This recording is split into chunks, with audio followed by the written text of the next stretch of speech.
Hello friends, welcome back to my YouTube channel medico Abhishek. कैसे हो? उम्मीद ही होगी अच्छे होंगे। तो आज का ये जो वीडियो है वो नीट 2023 जिन्होंने दी थी और जिन्होंने काउंसलिंग करवाई थी अपने, उनके रिफंड के बारे में है कि उनका रिफंड आया है, किन किन का आ गया, किन किन का अटक रहा है, ऑल इंडिया कोटे का आया है नहीं आया, स्टेट कोटे का सभी का क्या रिफंड हुआ है नहीं हुआ, किस प्रकार से क्या हुआ है, उसकी अपन इस वीडियो में बात करेंगे। तो इस वीडियो में लास्ट तक बने रहे। अच्छा, तो हम बात करते हैं कि ऑल इंडिया कोटे से जो रिफंड आया उसका क्या हुआ। तो ऑल इंडिया कोटे से जो रिफंड आया है उसकी जो लिस्ट निकाली गई थी, पहली लिस्ट, उसमें प्रॉपर बताया गया था कि आपका ये अकाउंट नंबर है, इसमें ये ट्रांजेक्शन रेफरेंस नंबर है और इस डेट को आपका रिफंड कर दिया गया है। यह जो है दिसंबर में ही आ गया था, ये निकाली गई थी। एक पूरी जो पीडीएफ थी वो mcc.nic.in जो वेबसाइट है उस पर डाली गई थी।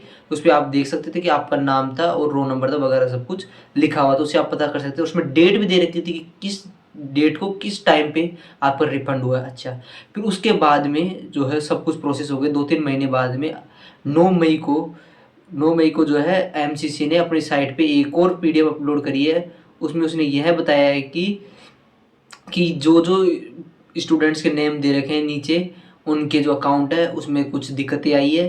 तो वह जो है एक एफिडेविट भर के जो है, उन्होंने एक एफिडेविट भी दिया प्रॉपर। उसको एफिडेविट को भर के जो उनकी एक साइट दी गई है उस पर अपलोड कर, उस पर भेजे, जिससे जो है बाकी जो इनका रिफंड है वो किया जाए। और उसकी जो लास्ट डेट है वो 31 मई बताई गई है। तो जिनका भी रिफंड है, किसी भी गलती से अकाउंट गलत डालने की वजह से या फिर कुछ भी गलती हुई उसकी वजह से अटका है, तो वह जो है उस एफिडेविट को भर के और जो एक साइट बताई गई है उसमें आप mcc.nic.in की वेबसाइट पे जाके नोटिस जो डाला गया उस पर आप देख सकते हो कि उस पर आप उसको डालना पड़ेगा, जिससे आपका रिफंड हो जाए। और उसकी जो लास्ट डेट है वो ध्यान रखना है, 31 मई 2024 है। 9 मई को वह डाला गया था वो नोटिस। अच्छा, अब बात करते हैं स्टेट कोटा राजस्थान की, क्या रिफंड हुआ है या नहीं हुआ। तो जो स्टेट कोटा राजस्थान का है उसकी जो पहली लिस्ट है वो डाल दी गई थी, लगभग 1-2-3 महीने पहले डाल दी गई थी। फिर दूसरी लिस्ट भी अभी 2 महीने पहले डाली। अब राजस्थान की जो है उसमें हो क्या रहा है कि जो रिफंड है उसमें कोई डेट वगैरह, जो कि ऑल इंडिया कोटे की तरफ कोई डेट या टाइम शो नहीं किया है। वो रिफंड जो है वो उन्होंने डाल दिया कि तो बैंक अकाउंट में जो है आपके धीरे धीरे डाल दिया जाएगा। और उन्होंने पहले लिस्ट निकाल दी कि इन किन जो है स्टूडेंट्स का जो रिफंड है वो डाला जाएगा। तो उसके लिए जो है उन्होंने जो डेट डाली है डेट बिल्कुल भी नहीं डाली स्टेट कोटे के द्वारा से, ऑल इंडिया कोटे में डाली गई है, स्टेट कोटे में नहीं डाली गई, जिसकी वजह से जो है रिफंड बहुत डिले हो रहा है, बहुत धीरे धीरे रिफंड आ रहा है, जो कि लगभग 3-4 महीने का टाइम ले रहा है। क्योंकि जिनकी पहली लिस्ट डली थी उनका रिफंड कईयों का तो अब तक भी अटक रहा है और उन्होंने वो सोच रहे हैं कि क्या अपन रिफंड आएगा या नहीं आएगा। तो आप थोड़ा सा वेट और कर सकते हैं।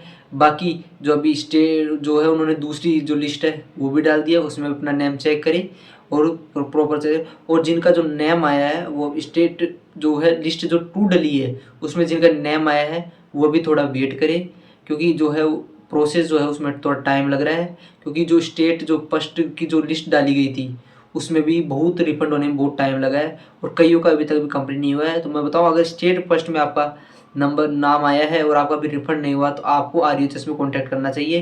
क्योंकि जो इन्होंने जो हेल्पलाइन नंबर दे रखे उनसे कोई ईमेल पे करने से कोई फ़ायदा नहीं है। तो आप आरयूएचएस में सीधा जाके कॉन्टैक्ट करें। और आपका अगर राउंड 2 जो है उन्होंने जो दूसरी जो लिस्ट डाली है उसमें अगर आपका नाम आया तो उसमें भी आप देख सकते हैं कि नाम आया है नहीं आया। और जो दूसरी लिस्ट में जिनका नाम आया है वो भी थोड़ा वेट कर सकते हैं। अभी लगभग 1-1.5 महीने का वेट करें, आपका रिफंड आ जाएगा। और जिन्होंने जैसे कि तब काउंसलिंग करवाई तब बताया गया था कि सब अपना अपना अकाउंट लगाएं, ई मित्र वाले का अकाउंट नहीं लगाए। उस ई मित्र वाले का अकाउंट लगाने से ही ज़्यादा दिक्कतें हो रही है। तो ई मित्र का अकाउंट लगाए जिन्होंने लगाया उनके ज़्यादा पैसे फंस रहे हैं। इसलिए अब जो भी है अपने ई मित्र वाले से कॉन्टैक्ट करें और लगातार हर 3-4 दिन में उनसे कॉन्टैक्ट करके पता कर लेना चाहिए कि अपना रिफंड आया है नहीं आया है। क्योंकि रिफंड जो है कभी भी डल सकता है, क्योंकि ऑल इंडिया कोटे की तरफ उसमें कोई भी लिस्ट नहीं दी गई है या फिर कोई डेट या कोई टाइम अनाउंस नहीं किया गया है। तो आप प्रॉपर अपनी जो है ई मित्र वाले से और आपका अकाउंट रोजाना 2-3 दिन में चेक करते रहना चाहिए। इससे आपको पता लगता रहेगा कि आपका रिफंड आया है या नहीं आया। क्योंकि अमाउंट बहुत बड़ी अमाउंट है, 10,000 अमाउंट है, तो 10,000 ऐसे ही नहीं होता। इसलिए अपना अकाउंट चेक करते रहिए और ई मित्र वाले से भी कॉन्टैक्ट करते हैं जिन्होंने ई मित्र का लगाया है। तो उम्मीद है कि आपको ये वीडियो अच्छा लगा होगा और आपसे इस वीडियो से हेल्प हुई होगी। तो इस लाइक शेयर और सब्सक्राइब करें और अपने ज़्यादा से ज़्यादा दोस्तों को शेयर करें, जिससे उनको पता लगे कि जो अपना रिफंड है वो कब तक आएगा, कैसे आएगा, क्या प्रोसेस है वगैरह। तो थैंक यू, वीडियो में लास्ट तक बने रहने के लिए धन्यवाद। आपका दिन शुभ रहे।